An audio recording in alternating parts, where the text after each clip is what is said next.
আপনি যেহেতু দলের ভেতরেই আছেন, দলের সাথে কাজ করে যাচ্ছেন, দলের মনোভাবটা কি বলছেন যে নতুন যে দল এসছে তারা যে দাবিগুলো করছে, আমরা তো দেখছি যে বিএনপি আসলে সেই দাবিগুলোর সাথে একমত না। গণপরিষদ নির্বাচনের বিষয় আর সেকেন্ড রিপাবলিকের কথা তো বলছে বিএনপি, বলছে আমরা বুঝতে পারছি না কেন এটা বলা হচ্ছে, এরকম কথাও বিএনপি বলছে। না না, কিছু জিনিস সেক্ষেত্রে দাবি তো আপনারা কি আসলে কোনো একটা অবস্থানে আছেন সামনে গণপরিষদ নির্বাচনের দাবিকে মানা হতে পারে, মানতে পারে, এরকম কোনো কম্প্রোমাইজিং অবস্থানে কি বিএনপি আছে? না, কিছু দাবির সাথে তো আমরা একমত। রাষ্ট্র সংস্কারের ব্যাপারে, সংবিধান সংস্কারের ব্যাপারে, বাংলাদেশের গণতন্ত্র, বাংলাদেশের অর্থনৈতিক ব্যবস্থাপনা, রাজনৈতিক ব্যবস্থাপনা ঢেলে সাজানোর দরকার, সেটা তো আমরা এক। এবং আমরা আজ এক না, আমরা আজকে যারা দাবি করছে তার 2 বছর আগের থেকে 31 দফা দাবি দিয়েছি। সেখানে দেখবেন শাসনতন্ত্রে সংস্কার আছে, শাসন কাঠামোতে সংস্কার আছে, রাজনীতিতে সংস্কার আছে, অর্থনৈতিক ব্যবস্থাপনার মধ্যে সংস্কার আছে, মৌলিক অধিকার নিশ্চিত করার বিষয় রয়েছে, গণতন্ত্র প্রতিষ্ঠা করার বিষয় আছে। এগুলি তো তাদের যে চাওয়া তা আমাদের অনেক আগের চাওয়া। কিন্তু তাদের কিছু চাওয়া আছে যেটা অপ্রাসঙ্গিক। তারপরেও তারা চায়, চাওয়াটা তাদের কিন্তু অধিকার। কারণ এই রাষ্ট্রে বসবাস করে যে কোনো মানুষ রাষ্ট্র ব্যবস্থাপনায় তার মতামত দিবে। এবং যেহেতু তারা একটা রাজনৈতিক দল এখন করেছে, তাদের সেটা চাওয়াটাকে আমি ইতিবাচক ভাবেই দেখি। কিন্তু বাংলাদেশে কিছু আপনার চাওয়ার বাস্তবিক ভিত্তি আছে বলে আমার কাছে মনে হয় না। তার চেয়ে সবচেয়ে বড় কথাটা হচ্ছে, আপনি যেটা চাইছেন সেটা তো জনগণ চাইতে হবে। এটা তো ঠিক। জনগণ না চাইলে তো আপনার বিচ্ছিন্ন চাওয়া বা একটা গোষ্ঠীর বিচ্ছিন্ন চাওয়া তো রাষ্ট্রে প্রতিষ্ঠিত হতে পারে না, সংবিধানে প্রতিষ্ঠিত হতে পারে না।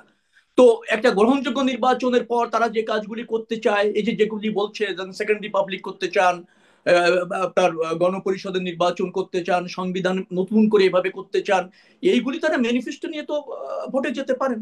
তারপর জাতীয় নির্বাচনে নির্বাচিত হয়ে সেইগুলি জনগণের জন্য যদি তারা প্রতিষ্ঠিত করতে পারেন সরকারে এসে, সেটাই হচ্ছে ন্যায্য। এবং সেটা তাদের রাজনৈতিক মানে দূরদর্শিতার পরিচয় হবে এবং জনগণের কাছে গ্রহণযোগ্যতা বাড়বে যদি জনগণ একসেপ্ট করে। জুলাই ঘোষণাপত্র কথা বলা হয়েছে, জুলাই ঘোষণাপত্র তো উনারা যেভাবে চাইবেন সেটাই কি ঘোষণাপত্র হবে? না অন্যান্য যে সমস্ত শক্তি আছে, রাজনৈতিক অরাজনৈতিক সব শ্রেণী পেশার মানুষের যেহেতু আন্দোলন, সেই ঘোষণাপত্রে সেটার প্রতিফলন হতে হবে। নিশ্চয়ই অন্তর্বর্তীকালীন সরকার সেটা বুঝেছে। এবং অন্তর্বর্তীকালীন সরকার এও বলেছে যে তারা একটা ঘোষণাপত্র করতে চায়। এবং আমরা রাজনৈতিক দল হিসেবে বলেছি যে হ্যাঁ, ঘোষণাপত্র আমরাও চাই। এবং সেই ঘোষণাপত্র জাতির স্বার্থে, বৃহত্তর লক্ষ্যে কিভাবে হওয়া উচিত সে বিষয়ে নিশ্চয়ই আমরা একমত হব। দ্বিমত খুব বেশি জায়গায় নেই। তবে ওনাদের যে চাওয়াটা আছে, একটা রাজনৈতিক নতুন দল, তারা তো জনগণের কাছে নতুন কিছু নিয়ে আসতে চাইবে, এটা জনগণও প্রত্যাশা করে। প্রতিদ্বন্দ্বী রাজনৈতিক দল হিসেবে, সর্ববৃহৎ রাজনৈতিক দল হিসেবে আমরাও প্রত্যাশা করি। এখানে তাদের প্রতি আমাদের রয়েছে, আপনার স্বাগত তাদেরকে। কিন্তু যদি আপনি বাধ্য করেন বা বাধ্য করতে চান, এটা না হলে এটা হবে না, এটার সাথে না হলে নির্বাচন হবে না, হুম। নির্বাচন হওয়ার ক্ষেত্রে যদি আপনি শর্ত জোড়ে দেন, তখন সেটাকে কিন্তু রাজনীতি বলে না, অথবা জনবান্ধব রাজনীতি বলে না। এক সেটার লাইনে কি প্রতি একটু বলবেন আলাউদ্দিন, যে আপনারা কি বাধ্য করতে চাইবেন? না, প্রথমত আমরা তো রবি ভাই যেটা বললেন যে প্রতিদ্বন্দ্বী রাজনৈতিক দল, বিএনপি তো আমাদের প্রতিদ্বন্দ্বী রাজনৈতিক দল নয়। আমরা তো এখনো নির্বাচনমুখী রাজনীতি করছি না।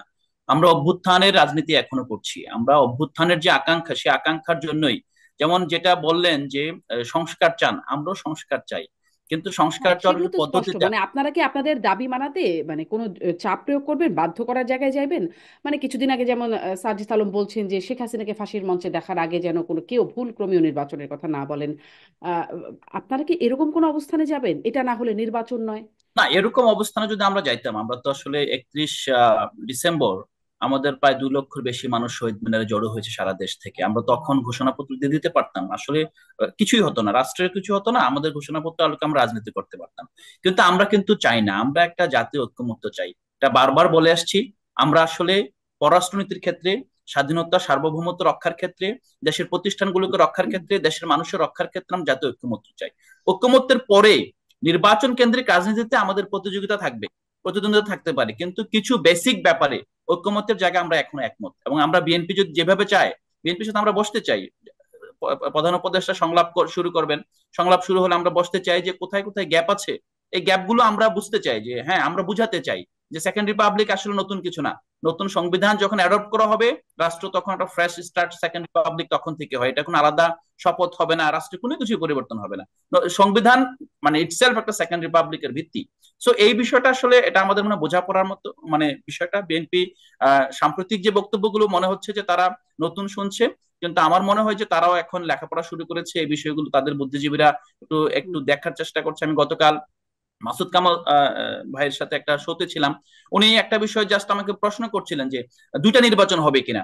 আমি এটা বললাম যে না, আমরা তো আসলে বলে দিয়েছি যে একটা নির্বাচনই হতে পারে, একটা ব্যালটই হতে পারে, একটা ব্যালটেই একই ব্যক্তি হতে পারে, সে 3 মাস 90 দিনের ভিতরে সংবিধান প্রণয়ন করে তারপর সাংসদ হিসেবে শপথ গ্রহণ করতে পারে।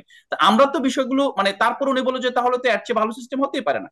সো আমার মনে হয় যে গ্যাপগুলো আছে, গ্যাপগুলো কিন্তু আমরা পূরণ করতে সংবিধান চাই। প্রণয়ন করার মতো যারা আসলে সংসদে যাচ্ছেন সবাই বা সংসদ নির্বাচন করবেন সবাইকে সংবিধান প্রণয়ন করবার মতো ক্ষমতা বা বুদ্ধিবৃত্তিক জায়গায় উচিত থাকেন? উচিত উচিত